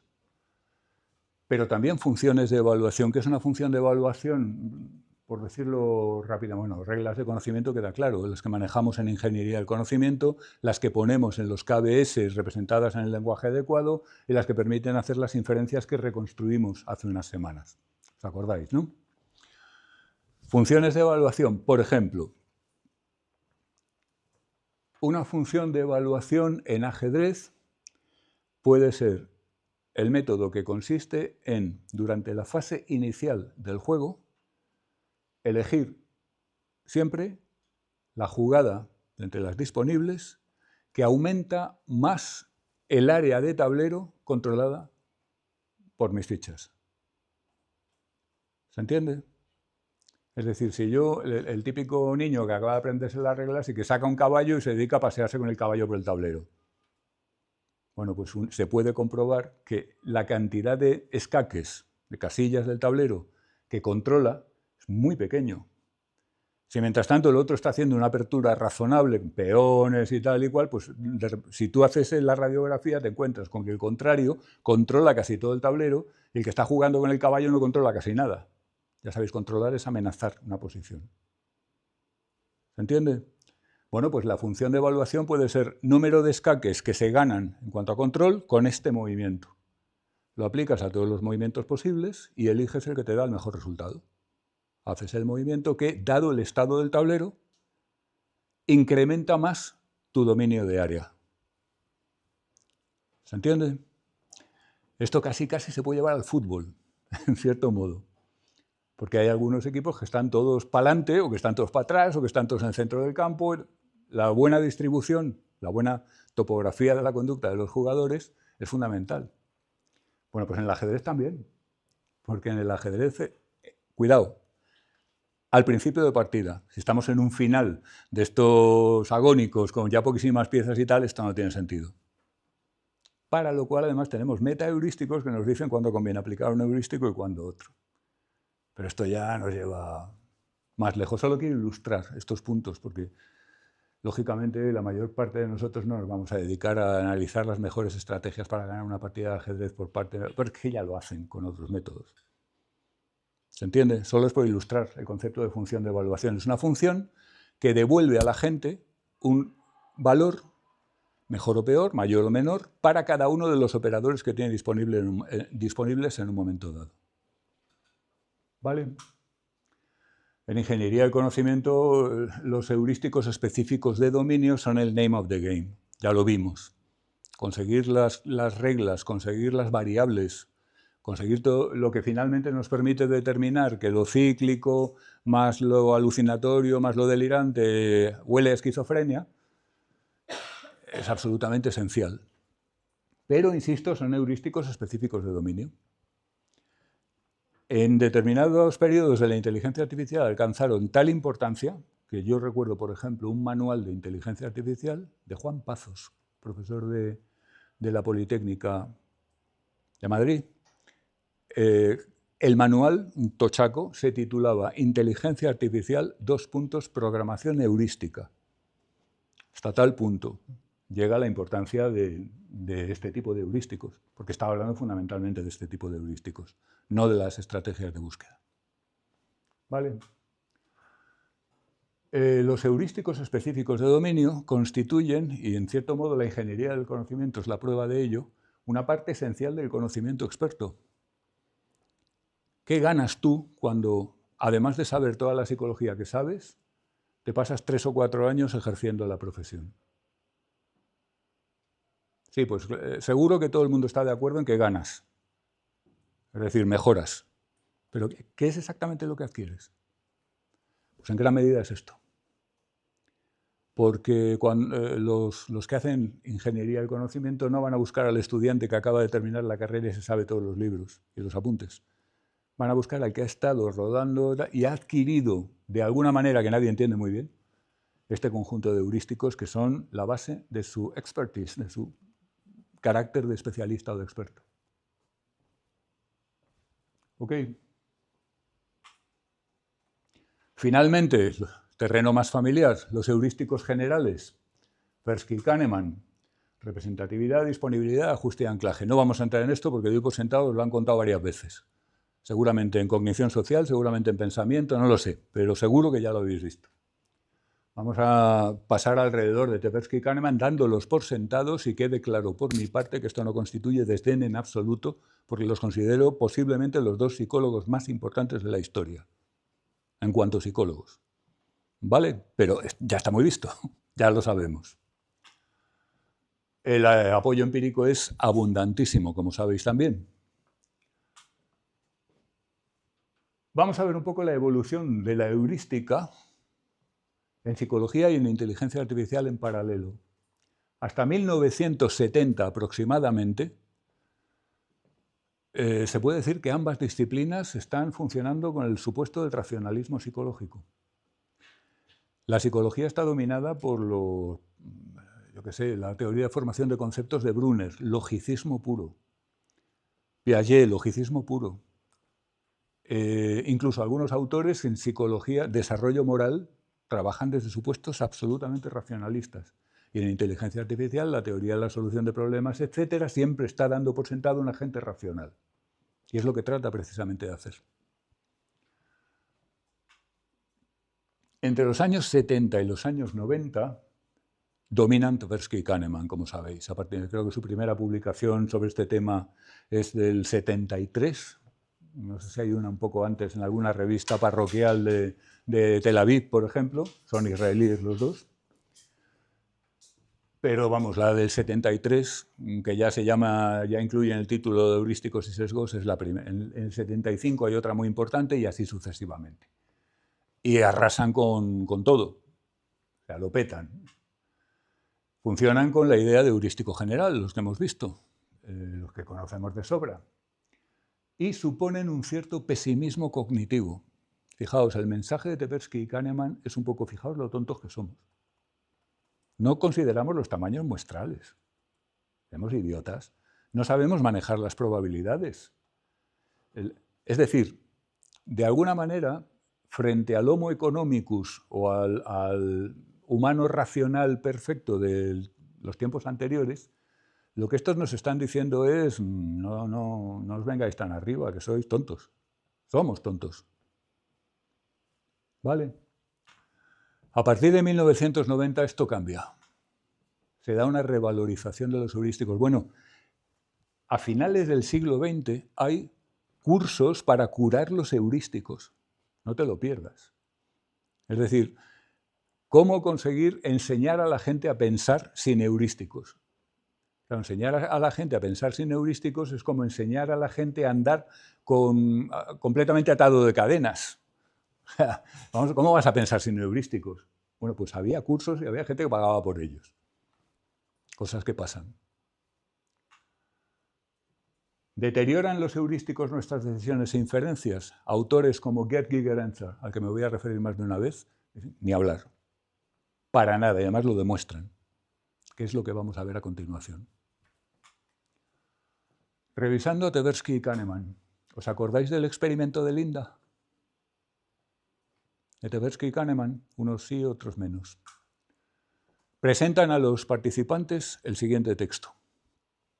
Linda tiene 31 años, es soltera, inteligente y muy brillante. Se especializó en filosofía. Cuando era estudiante estaba muy preocupada por los problemas de discriminación y justicia social. Participó con frecuencia en manifestaciones pacifistas y antinucleares. Una breve semblanza biográfica de una persona. Pregunta, ¿qué es más probable que actualmente esté haciendo Linda? Ahora te acuerdas. Linda es cajera de banco, o bien Linda es cajera de banco y feminista militante. Esto se presenta a los sujetos de varias maneras, o sea, en distintos estudios. Este experimento se ha repetido mucho y replica, que da gusto, por cierto. A veces se presenta con muchos distractores. Es decir, te dan una lista de posibles... O sea, Linda es cajera de Burger King y juega al baloncesto. Linda es arquitecta y no sé qué. Linda es economista. Linda es... O sea, y en medio te meten ahí los dos importantes en la lista. Pero hay otras veces que lo hacen a saco, a pelo. ¿Qué es más probable, como está aquí? ¿Es cajera de banco o es cajera de banco y feminista militante? ¿Visto? Claro, entonces aquí va un montón de gente y pica. Y te dice que es más probable que sea cajera de banco y feminista militante. Problema, que eso es falacia de conjunción. Es completamente imposible que una conjunción sea más probable que uno solo de sus términos. Imposible. ¿Se entiende? Incluso si todas las cajeras de banco fueran feministas militantes, cosa que parece no muy probable así a ojo, sería igual en todo caso, pero no más probable. Ser cajera de banco restringe a la población mucho menos que ser cajera de banco y feminista militante. Que primero coges a las cajeras de banco y luego coges al cacho, que son feministas militantes. Por tanto, es imposible que la probabilidad sea mayor de feminista militante y cajera que de cajera. ¿Lo veis, no? Los que no lo recordarais o... Bueno, pues la gente a montón en la falacia de conjunción, que no, que yo creo que es cajera de banco y feminista militante, más probable que cajera de banco solo. Qué tontos somos. No entendemos la probabilidad, todas estas cosas. Qué poco racionales. No obstante, probabilidad, ser probable, Si lo miráis en cualquier diccionario, no tiene solamente la acepción matemática.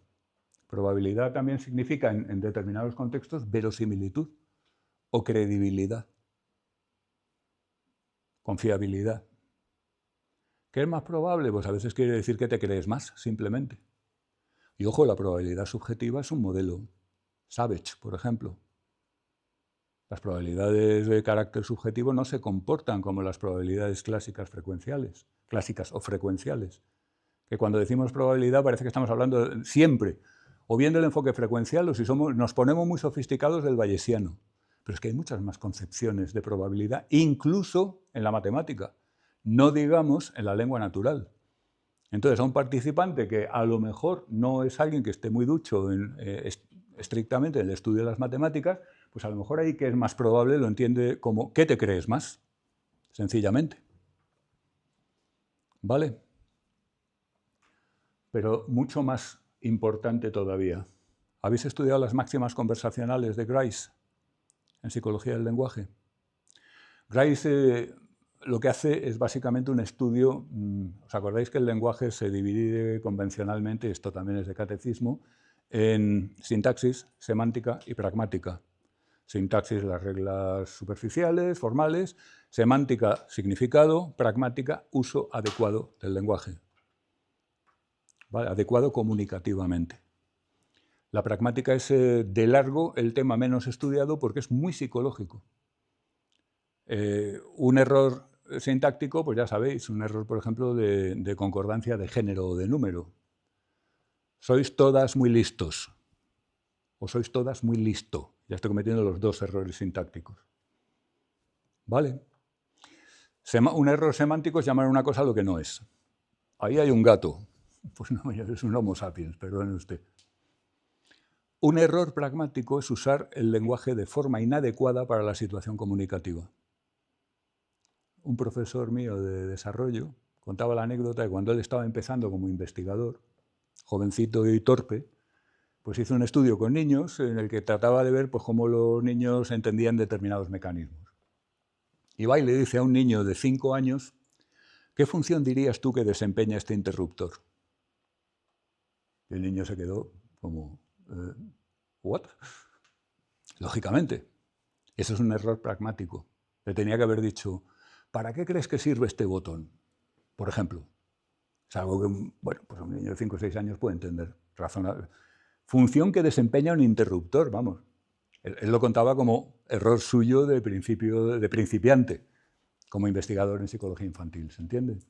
Pues ese es el típico error pragmático. También es un error pragmático entrar a pedirle un aumento de sueldo al jefe diciendo, mira, jefe, no me toques los cojones que hoy no vengo de humor. Pues probablemente no funcione. ¿Se entiende? O hablarle a alguien en términos demasiado pedantes, por ejemplo. Cariño, ¿qué te parece si nos preparamos un ágape? Hombre, si estás de broma, vale. Pero no es la manera de dirigirte a tu pareja en condiciones normales. En fin, ese es el tema de la pragmática. Bueno, pues esa es la parte de la psicolingüística, de la lingüística y de la psicolingüística por la que más se interesa Grice. Y encuentra que la comunicación se rige por lo que él llama un conjunto de máximas conversacionales. Ser relevante. Si tú me preguntas la hora, pues yo saco el móvil y te digo, tengo varios WhatsApps, el correo electrónico también me parece que hay algo nuevo y no sé exactamente si el reloj digital lo podría cambiar de PM y AM a dar las 20... Joder, que te preguntas la hora. Estoy metiendo ahí un rollo absoluto. No te estoy dando solo la información relevante. ¿Se entiende? Relevancia, ser informativo. Hay una serie de máximas que, digamos, son como si dijéramos reglas que en realidad todos cumplimos de forma inconsciente. O intentamos cumplir. Intentamos ajustar el nivel de discurso, intentamos ajustar, informar de lo que es relevante. Aquello de, ¿tienes hora? Sí. Vale, ¿qué hora? Sin embargo, la respuesta sí es correcta. La estudiante de lógica que le pregunta al típico babosillo, oye, ¿tú estudias o trabajas? Y contesta sí. Es correcto, es una disyunción. Entonces, pues con que una de las dos sea verdadera, pero no está siendo informativa Los estudiantes de lógica, como todos los que estudian lógica, tienen el autismo, en cierto modo. Lo digo por experiencia propia. ¿Se entiende? Bueno, pues, ahora tú imagínate que nos encontramos por el pasillo y nos saludamos y yo te digo, oye, ¿tú sabes que en Estados Unidos el modelo de estudios universitarios incluye el major y luego además del major pues hay unas asignaturas adicionales? Y tú pues más o menos dices, sí, lo sabes, no lo sabes, pues no lo sabía, es igual. Y a continuación te pregunto, ¿qué día crees que deberíamos dejar de dar clase, el martes o el miércoles? Lo primero que te va a pasar es que vas a intentar desesperadamente entender qué tiene que ver lo uno con lo otro. Porque si yo te cuento una historia, no tiene sentido que a continuación te haga una pregunta que no tiene nada que ver con esa historia. Estoy infringiendo una máxima conversacional si no es así. ¿Se entiende? Puedo intercalar hablando de otra cosa y entonces ya está perfecto. Pero si no, tú vas a tender a pensar que si te he contado esa historia que te parece más bien random, es porque tiene algo que ver con algo relevante que nos vamos a comunicar a continuación. Por ejemplo, pues eso, cómo vamos a alterar los horarios. ¿Se entiende? Siempre todos los seres humanos damos por sentado que si se nos dice algo es por algo. Que no significa que tenga que ser algo importante, pero que tiene el sujeto humano, hablante normal de un idioma, que primero le cuentan esa historia y luego le plantean esa pregunta, en uso inconsciente de las máximas conversacionales de Grice, se va a esforzar por encontrar una relación. Se va a esforzar por encontrar una relación. Todo esto inconscientemente, por supuesto. ¿Se entiende? ¿Qué relación le puede quedar aquí? Pues hombre, me están diciendo que es una persona que estaba muy preocupada por la justicia social, la discriminación. Me están dando un perfil de una persona pues como progresista, diríamos.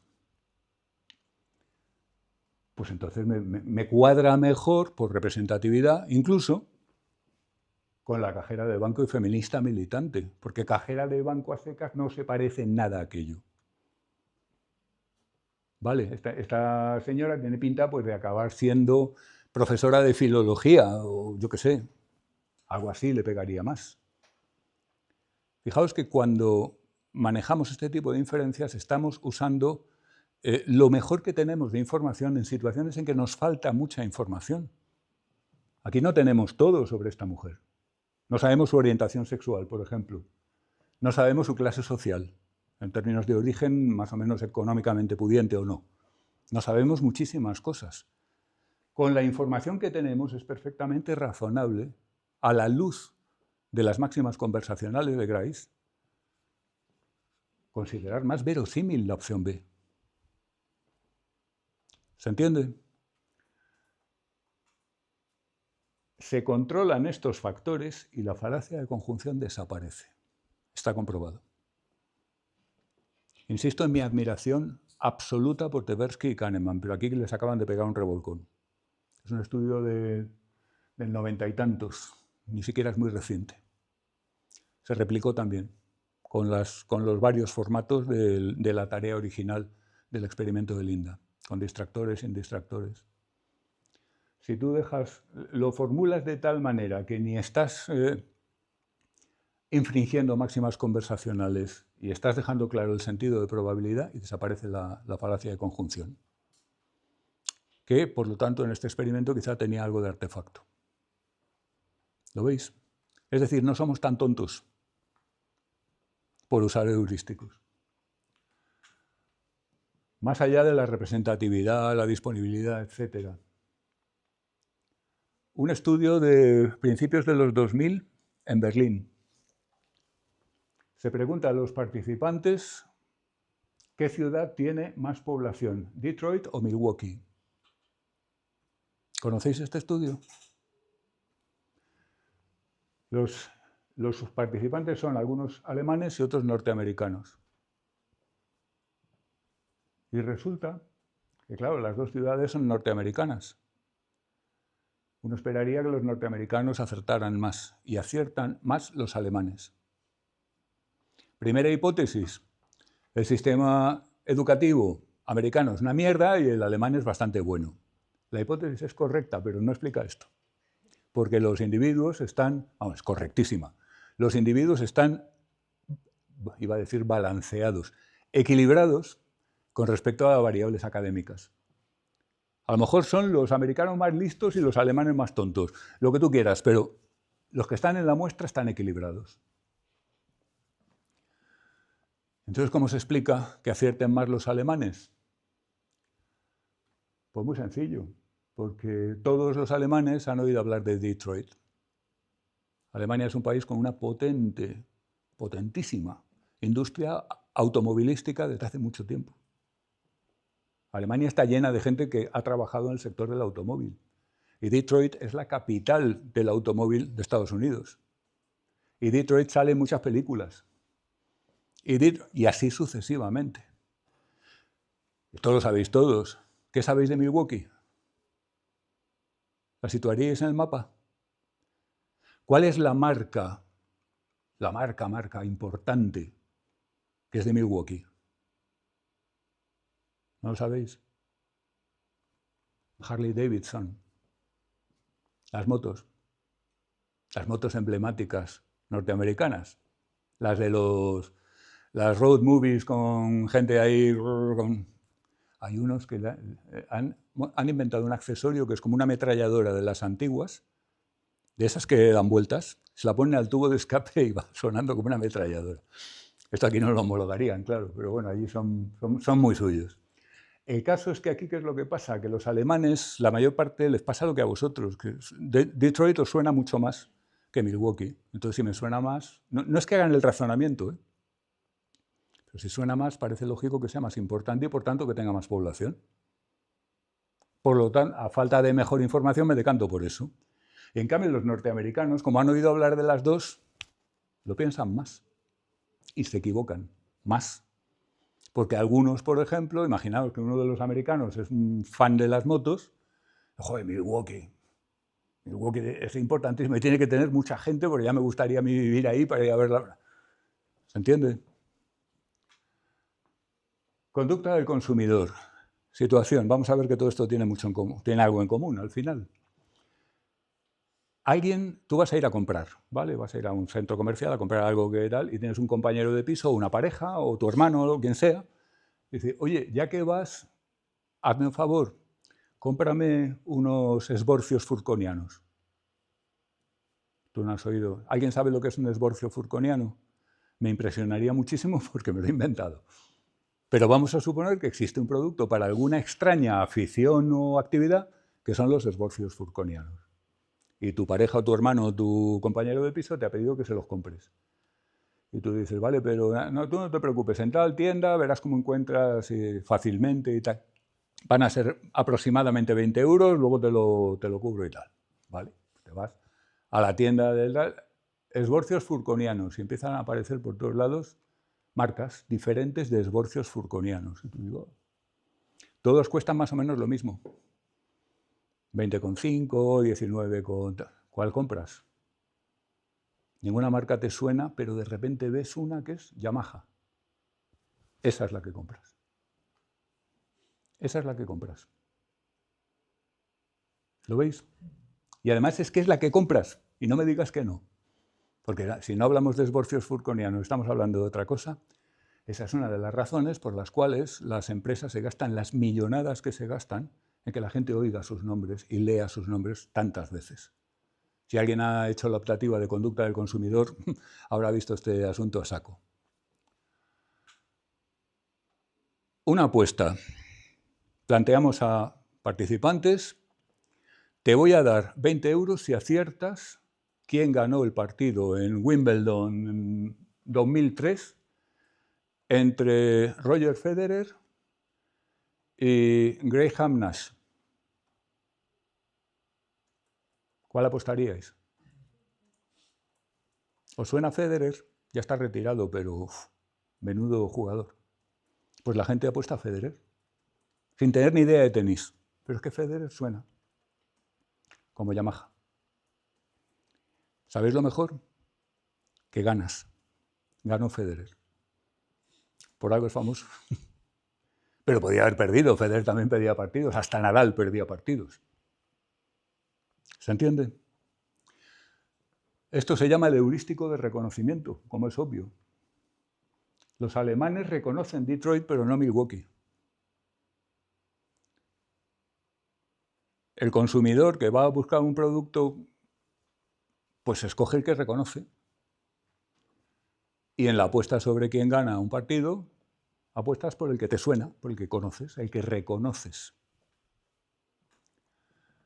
El heurístico se podría formular de esta forma.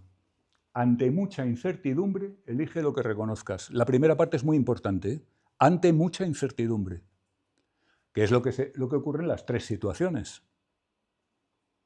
¿De acuerdo? El estudiante alemán probablemente no tiene mucha idea de las poblaciones, la cantidad de gente que hay en las distintas ciudades de Estados Unidos, pero el estadounidense puede tener un poco más, una idea un poco más.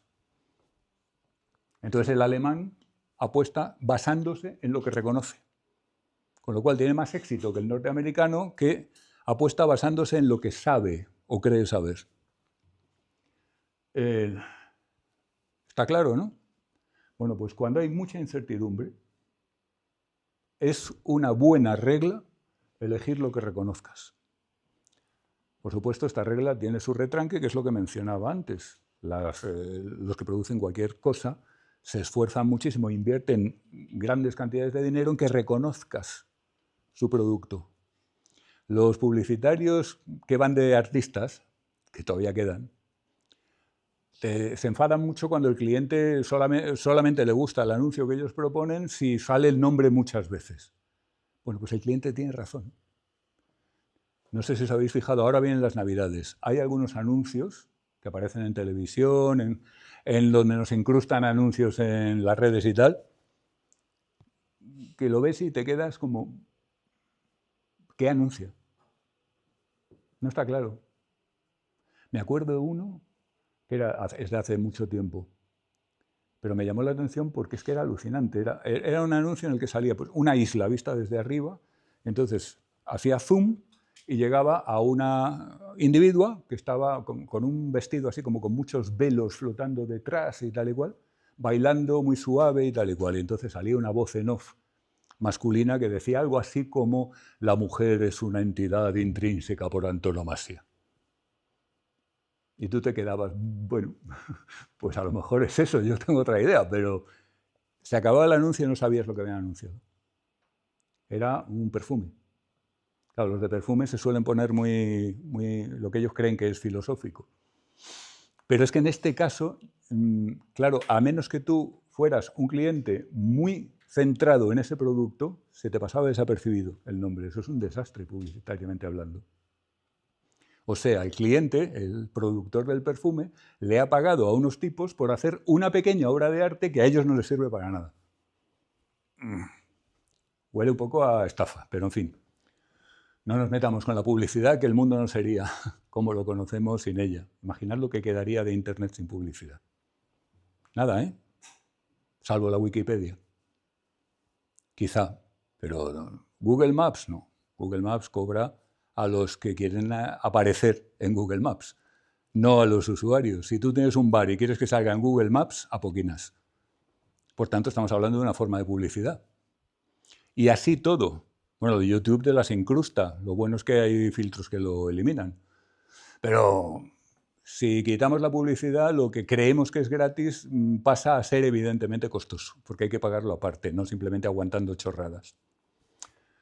¿Visto? Bueno, lo vamos a dejar aquí por hoy. ¿Alguna pregunta? Pues gracias y buenas tardes.